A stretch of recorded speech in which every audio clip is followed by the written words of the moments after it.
Guys, so I just got done watching Batman vs. Superman Dawn of Justice. Now, before I get into this review, if you guys have not watched my spoiler discussion video on Man of Steel I did back in 2013, I did it with a couple other people, and go watch it. It's about a half hour long. We just talk about Man of Steel in depth, full spoilers, and you'll know how much I adore Man of Steel. And I'm not even that big of a Superman fan, really. I like the old Christopher Reeve stuff and stuff like that. But I was never really that big on Superman. But I adore Man of Steel as a film. So let's talk about the follow-up to Man of Steel, Batman vs. Superman, Dawn of Justice. Now, I'm going to say at the start of this review, there will be no spoilers until the second half of this video. I will give you a warning to when I'm going to start the spoilers, so if you have not seen the movie yet, you can watch this review up until that point. And then if you have seen the movie, then you can hear me talk about the spoiler stuff that I feel like I need to talk about, because there's a lot I have to say about Batman vs. Superman Dawn of Justice. So, the plot of this movie is, the movie picks up where Man of Steel ended. It starts with the destruction of Metropolis between Superman and General Zod and Man of Steel.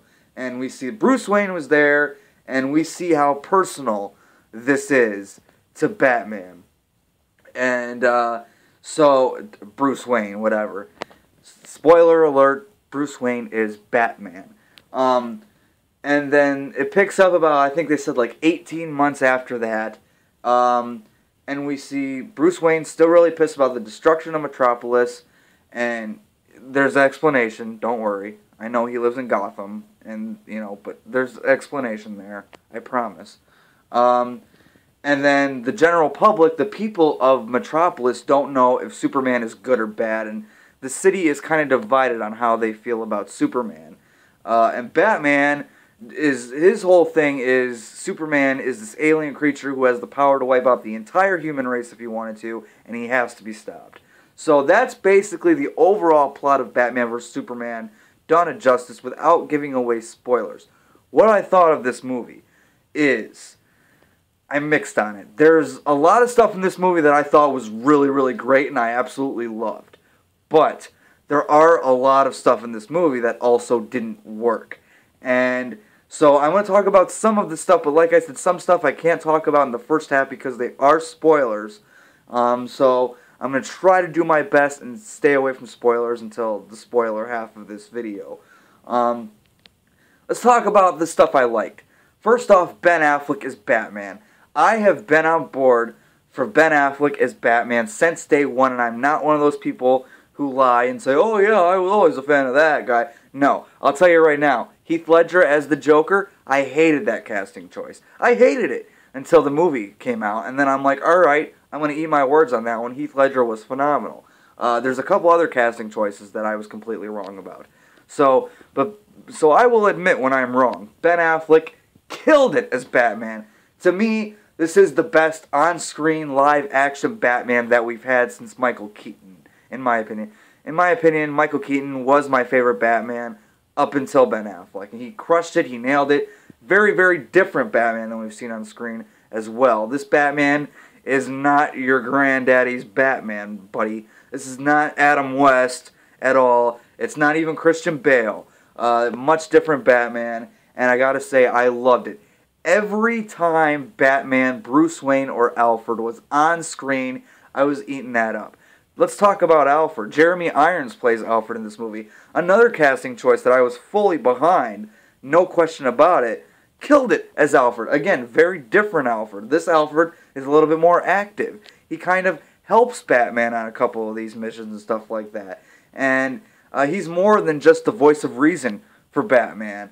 So I really love Jeremy Irons and what he did in this movie. Henry Cavill as Superman, Clark Kent. I really liked Henry Cavill in Man of Steel as Superman. That's one of the reasons why I adore Man of Steel so much. I liked him in this movie. The problem was there wasn't enough Superman. I felt this was definitely way more of a Batman film than a Superman film, which I have no problem with personally, because like I said, I'm more of a Batman guy than a Superman guy. I'm wearing a Batman t-shirt and a Justice League hat with the Trinity on it, and there's Flash and Green Arrow on the back there and stuff like that. I think Cyborg's on here too. I just got this hat today, so yeah.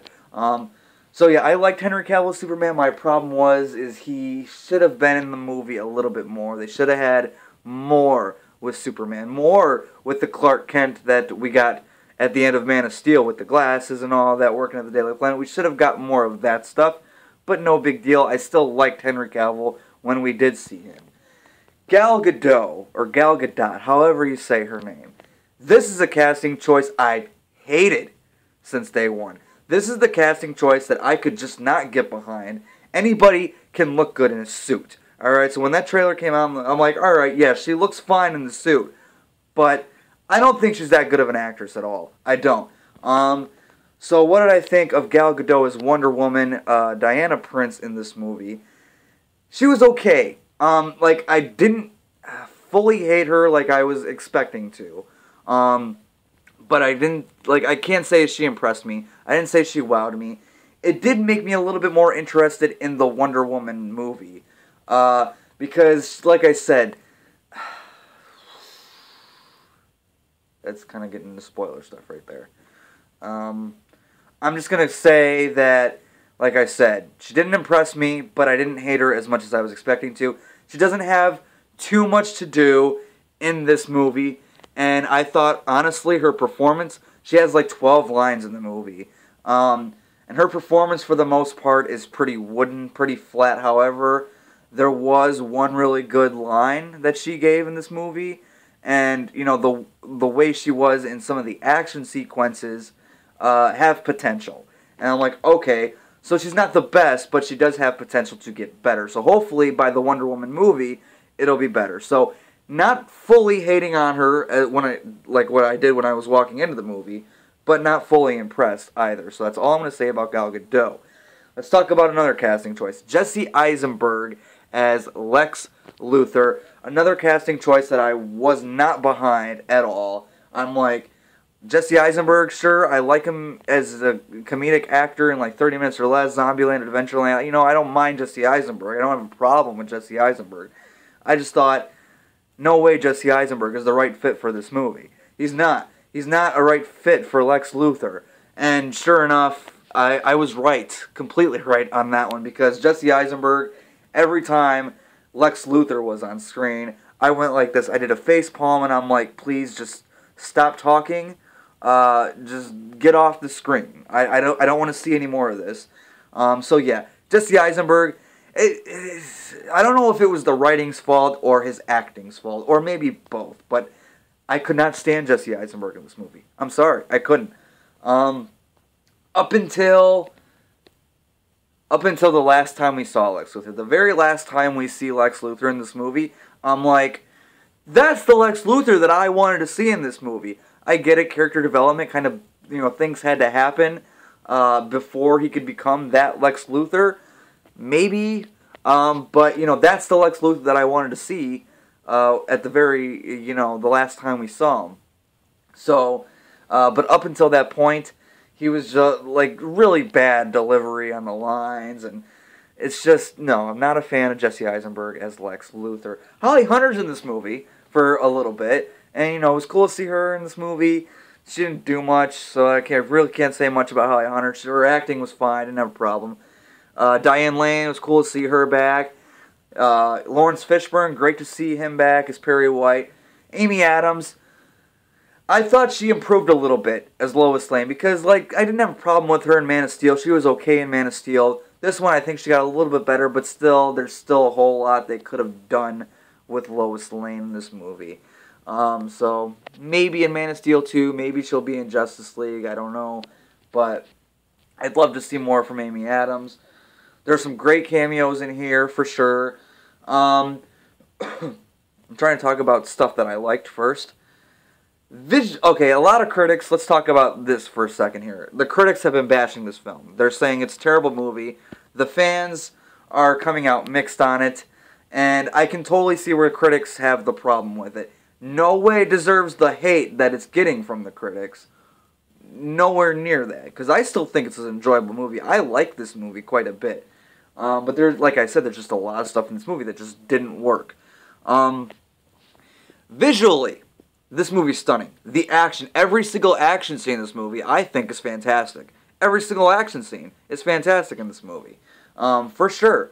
The editing is so horrible. This is really bad editing. I don't know what was happening in the editing room, and I know a half hour of the movie got cut, and we are getting a director's cut for the Blu-ray. I'm very, very excited to see the 30 extra minutes of the director's cut. See if that makes it flow any better. There's so much stuff that they, some stuff doesn't make sense because you could tell things were cut out, and it's just kind of like, wait, what's going on here? There's a lot of those kind of things in this movie. The editing is really sloppy, really bad. Visuals are great. Some of the storytelling is not on point. So, like I said, I do have some problems with this movie. Another big problem I had with this movie, I'm not going to say that this is a big spoiler. I'll kind of get into it a little bit more when I do talk about spoilers. The movie's called Batman vs. Superman, Dawn of Justice. I expected a lot more Batman vs. Superman and less Dawn of Justice than, what we ended up getting in this movie. This movie, yes, sure, Batman vs. Superman is a big part of the story, but there is so much Dawn of Justice stuff in here. So much Justice League setup. Did we need that much Justice League setup? I say they could have cut a lot of that out. Sure, maybe have some stuff in there. Definitely a lot of this, some of the Justice League setup I really liked a lot. So there's some stuff that I would really like to stay in the movie, but a good portion of it you could just cut right out. It wouldn't really, I think it would be a little bit better if they cut some of the Justice League setup stuff out. I definitely wanted a lot more Batman versus Superman stuff in this movie than what we got. The actual fight itself between Batman and Superman, awesome. There's people are referring it as the Mad Max action sequence in this movie. That scene, the Mad Max action sequence, and the Batman and Superman fight, best action scenes in the fucking, like I said, this whole fucking movie is great with fucking action. The action's fucking phenomenal, for sure. So yeah, I already talked about that. Like I said, I enjoy the movie. There's a lot of stuff that didn't work, but there also is some stuff that I really loved a lot. So I'm kind of in the middle. I'm kind of mixed. It's definitely one that I would watch again. It's definitely one that I'm going to buy on Blu-ray, especially for the director's cut version, because I really want to see that. So like I said, if you're a comic book fan, a Batman fan, a Superman fan, okay, if you're a Superman fan, you might be a little bit disappointed in this movie. If you're a Batman fan, it's definitely more of a Batman film than a Superman film. Definitely recommend at least checking it out for yourself. Kind of, I know a lot of people is pretty much saying the same thing about this movie right now. But go check it out for yourself. Let me know what you think about it. Overall, I'm going to give Batman vs. Superman, Dawn of Justice, a solid B. I don't think it's that bad. I really don't. It's just, I was hoping it would be like a solid A or an A+. So that's what I was hoping for. I ended up walking out and thinking about, it's just a solid B, maybe a B-, but I'm going to stick with a solid B for right now.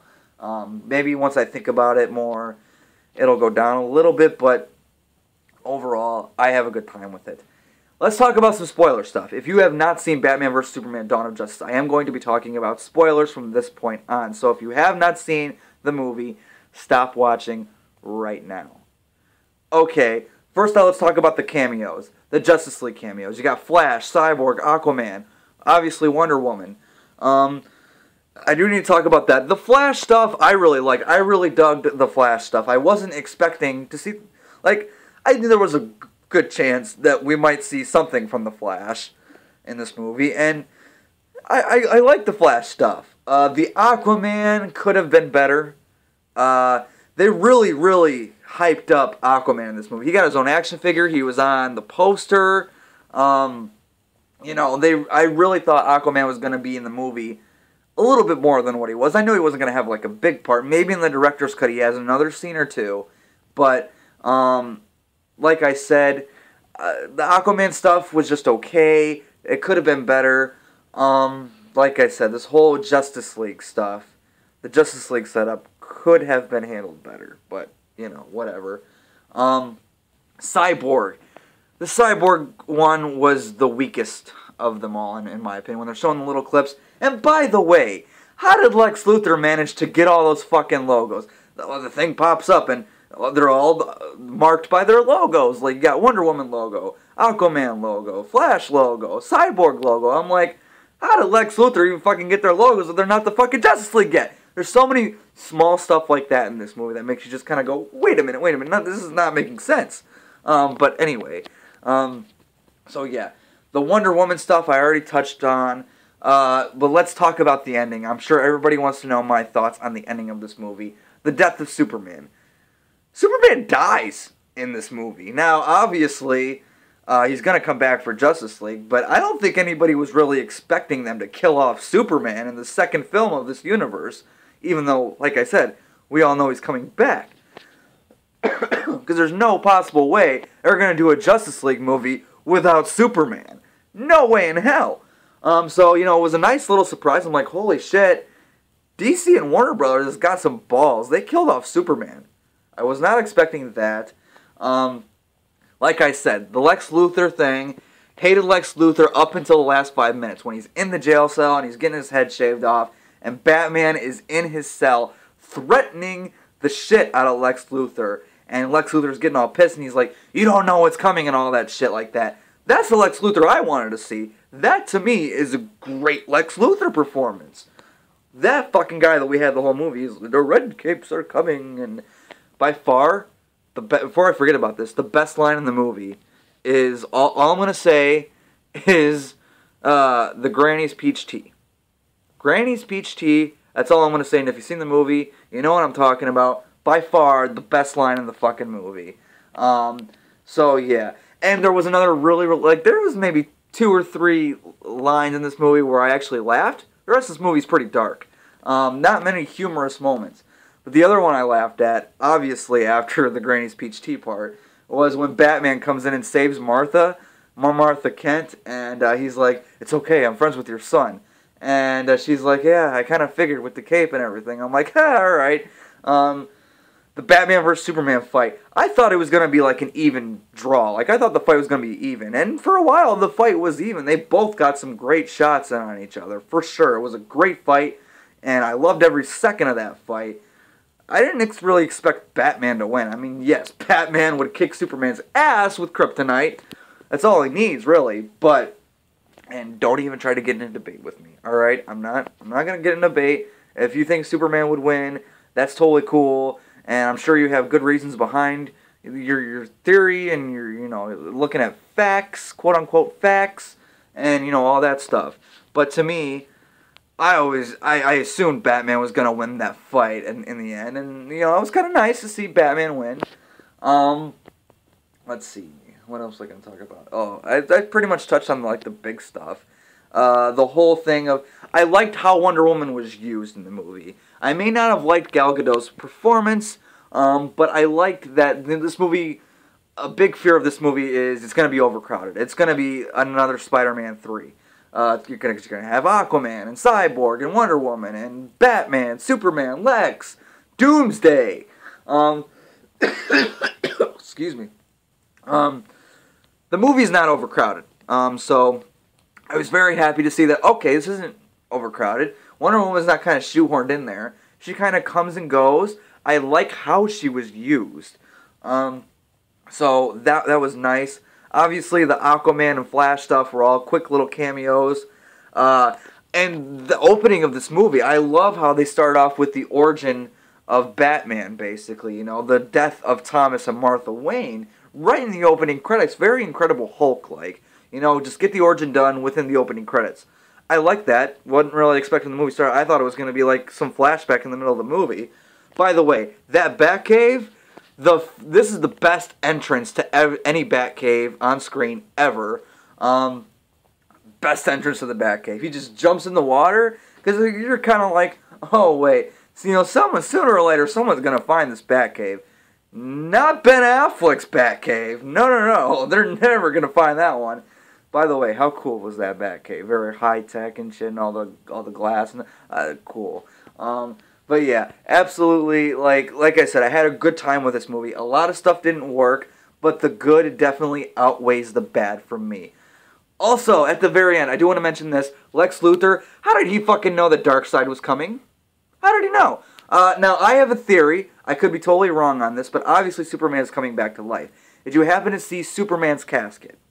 Not Clark Kent's casket, because they had a Clark Kent casket and a Superman casket. The Superman casket looks exactly like the way Bizarro looks, right?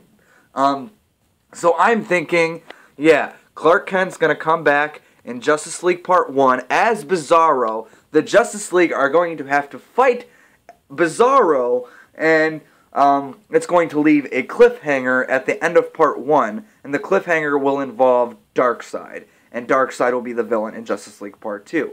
So going back to this whole Darkseid thing, how in the fuck does Lex Luthor know Darkseid is coming?